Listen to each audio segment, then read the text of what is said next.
Assalamualaikum warahmatullahi wabarakatuh. Perkenalkan, nama saya Muhammad Adita Atala dari kelas 12 MIPA 193 Kabupaten Tangerang. Di sini saya sedang membuat video dengan tujuan membuat tugas ujian praktik bahasa Indonesia yang dibimbing oleh Pak Rizky Hidayatullah Nur Hikmat. Di sini saya akan menerangkan tentang artikel dampak banjir Jakarta pada tahun 2021. Jakarta diguyur hujan deras sejak Sabtu 20 Februari 2021 dini hari, menyebabkan banjir dan genangan muncul di sejumlah wilayah.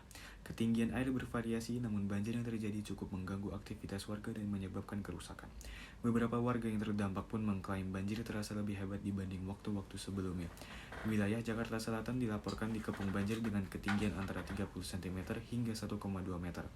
Banjir yang terjadi telah menenggelamkan sejumlah mobil dan membuat ruas jalan tidak dapat dilewati.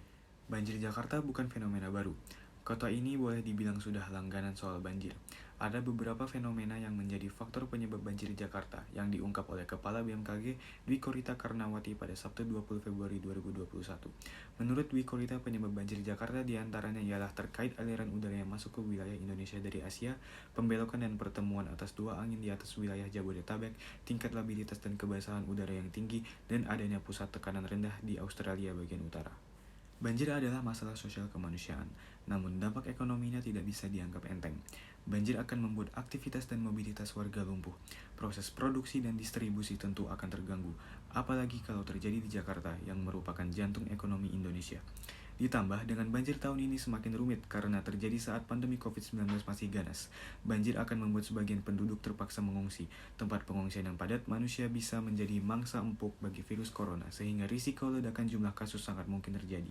Apalagi Gubernur DKI Jakarta Anies Baswedan menyebut sejumlah pengungsi banjir terkonfirmasi positif COVID-19 setelah menjalani pemeriksaan swab antigen.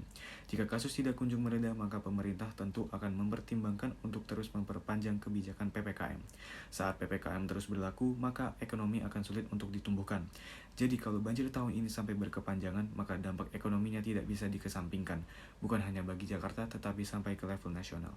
Menurut Direktur Eksekutif Wahana Lingkungan Hidup Indonesia DKI Jakarta, Tubagus Soleh Ahmadi, banjir ini menunjukkan bahwa situasi darurat ekologis dan krisis iklim sudah terjadi. Yang harus dilakukan pemerintah secepatnya adalah pemerintah harus menanggulangi banjir dan wajib menyelamatkan warga yang menjadi korban. Keselamatan dan kesehatan warga yang terdampak harus dijamin oleh pemerintah. Pemerintah pun harus mengoreksi dan mengevaluasi kebijakan pembangunan yang berisiko tinggi terhadap lingkungan hidup dan keselamatan warga secara menyeluruh. Ditambah, pemerintah harus memulihkan baik lingkungan hidup yang rusak akibat pembangunan maupun ekonomi dan sosial warga yang terdampak banjir. Lalu untuk mencegah adanya penambahan kasus COVID-19 di tempat pengungsian adalah pengungsi tetap wajib melakukan protokol kesehatan dan di dalam posko pengungsian, kelompok muda dan kelompok usia rentan terpapar corona harus dipisahkan. Hujan deras dan banjir yang terjadi di wilayah Jabodetabek pada Sabtu 20 Februari 2021 kemarin diprediksi belum akan selesai dalam waktu dekat. Untuk kondisi cuaca sepekan ke depan, BMKG memprediksi bahwa seluruh wilayah Indonesia masih ada potensi hujan dengan intensitas lebat disertai kilat petir dan angin kencang hingga 25 Februari 2021. Sekian ujian praktikum bahasa Indonesia dari saya. Saya mohon maaf apabila ada kesalahan baik dari perkataan maupun perbuatan. Kurang lebihnya mohon maaf. Wassalamualaikum warahmatullahi wabarakatuh.